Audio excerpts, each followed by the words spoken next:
What's up guys, and welcome to the second video in my Whimsical Wednesday new series.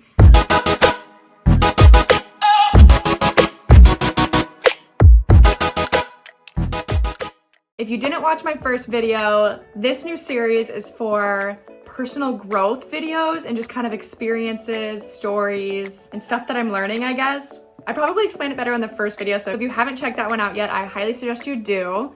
The theme of today is a learning slash kind of like a perspective. I'm digesting so many things every week, but this is something that really stuck with me all week to really focus on and remind myself of constantly, and that is love your own journey.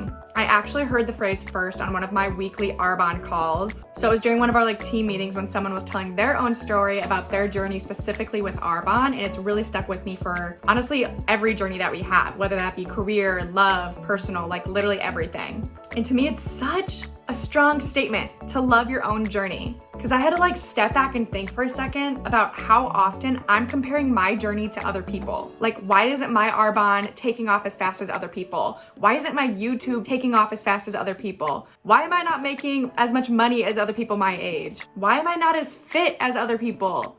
Why does my hair not grow as long and fast as other people? Literally all of these things I'm always comparing to other people. And I know that's so normal. It's so normal for all of us to automatically see something else that we want and immediately think why isn't that happening to me? Why isn't that my journey? But now I'm realizing you have to love that. You have to love your own and stop focusing on the lack. So jealousy and comparing is focusing on the lack, the stuff that we don't have, but we wish that we did.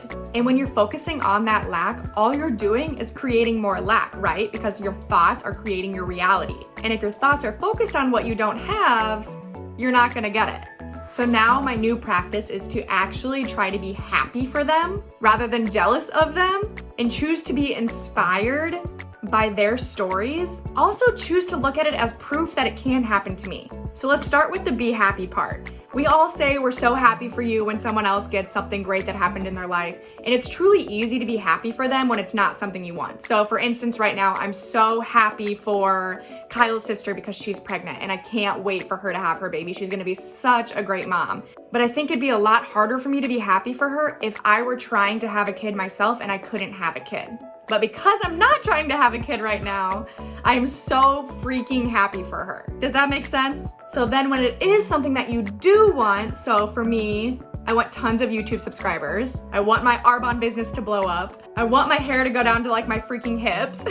So when I see all of these things happening to other people, I'm now trying to say in my head, because it happened to them, it's just proof that it can happen to me. I am so inspired by their journey, and I know that I have my own journey and everything is happening in divine timing, and I love my story. I love my journey. I can't wait to share my journey in the future with other people. That's a key piece of it for me too. I keep thinking okay, this is all part of the story that I get to tell to people later on. So with my future ideal self, whenever I get to that point, in which I know is gonna happen, I'll get to look back at videos like this and talk about moments like these and learnings like these and how I transformed from that jealous comparison mindset to truly being happy for people, for truly being inspired, for truly loving my own story and my own journey, and getting to tell about that story and journey. When we do transition that mindset, we're putting our mind, our energy, our vibrations into